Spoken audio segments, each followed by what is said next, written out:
الحكاية فيها إن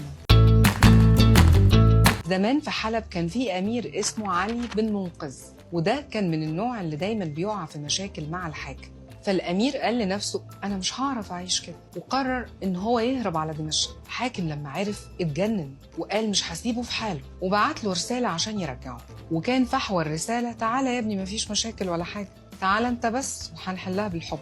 والحاكم طلب من الكاتب بتاعه إنه يكتب له الرسالة، بس الكاتب كان صديق للأمير وحس إن الحكاية فيها إن، فحب يحذر بس بشكل كوميدي شوية. ونعم الأخ. كتب الرسالة عادي جدا، وفي آخر الرسالة قال إن شاء الله، بس حط شدة على النون وكأنها كده فيها غلطة مطبعية.